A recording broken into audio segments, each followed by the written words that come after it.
ইসরায়েলের দীর্ঘদিনের হামলার পরও আইডিএফের বিরুদ্ধে শক্ত প্রতিরোধ গড়ে তুলছে হামাস। শুক্রবার গাজা শহরের পূর্বে সুজাইয়াপাড়ায় ফিলিস্তিনি স্বাধীনতাকামী গোষ্ঠী হামাসের সামরিক শাখা কাসেম ব্রিগেডের যোদ্ধাদের সঙ্গে ইসরায়েলি সেনাদের ভয়াবহ লড়াই হয়।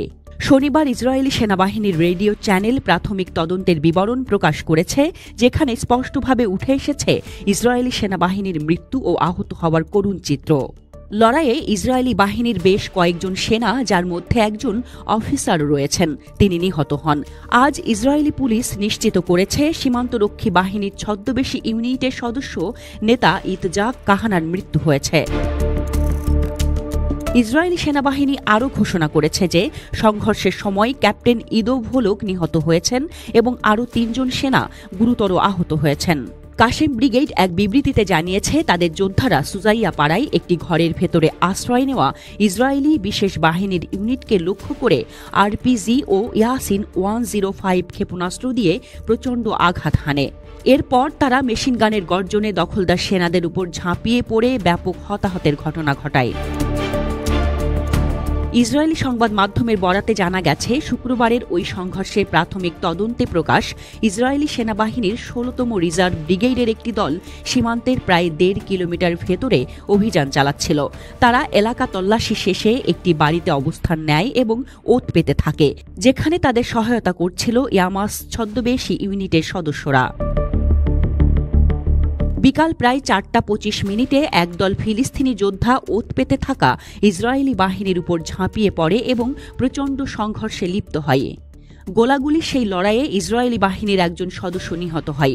সংঘর্ষের পরে আহত সেনাদের উদ্ধারে একটি অভিযান শুরু হয়। তবে কাসেম যোদ্ধাদের ধারাবাহিক হামলায় উদ্ধার অভিযান ভয়াবহ জটিল হয়ে পড়ে এবং টানা ২ ঘণ্টা ধরে রক্তক্ষয়ী যুদ্ধ চলে। এই সময়ে একাধিকবার ইসরায়েলি বাহিনীর উপর হামলা হয়। প্রথমে একটি সামরিক যান লক্ষ্য করে ট্যাঙ্ক বিধ্বংসী ক্ষেপণাস্ত্র নিক্ষেপ করা হয়, যাতে এক সেনা মাঝারি আহত হন। এরপর আরও ২টি ক্ষেপণাস্ত্র ছোড়া হয় ইসরায়েলি ৪৬তম ব্যাটালিয়নের একটি ট্যাঙ্কের দিকে, যদিও প্রথমে কোনো হতাহতের খবর পাওয়া যায়নি। তবে ঘণ্টাখানিক পর আবার একটি ক্ষেপণাস্ত্র ট্যাঙ্কে আঘাত হানে, যাতে এক ব্যাটালিয়ন অফিসার নিহত এবং আরেকজন সেনা আহত হন। প্রায় আধা ঘণ্টা পরে আরও একটি ক্ষেপণাস্ত্র ইসরায়েলি বাহিনীর উপর ছোড়া হয় এবং ছোট অস্ত্রের গুলিবর্ষণে আরও ২ সেনা আহত হয়।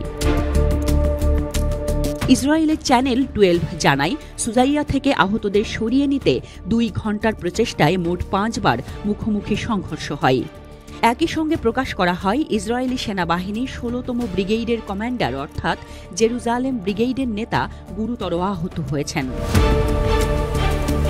এদিকে কাসেম ব্রিগেডের মুখপাত্র আবু ওবায়দা এই রণক্ষেত্রের বীরত্বগাথার উচ্ছ্বসিত প্রশংসা করেন।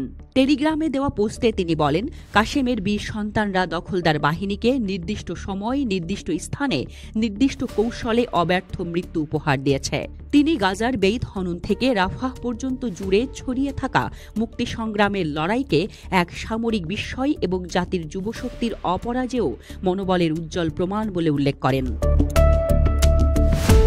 আবু ওবায়দা আরও বলেন, আমাদের যোদ্ধারা সম্মুখ যুদ্ধে হোক বা নীরব প্রতিরক্ষায় ওত পেতে থেকে হোক, তারা অটুট, তারা প্রতিজ্ঞাবদ্ধ।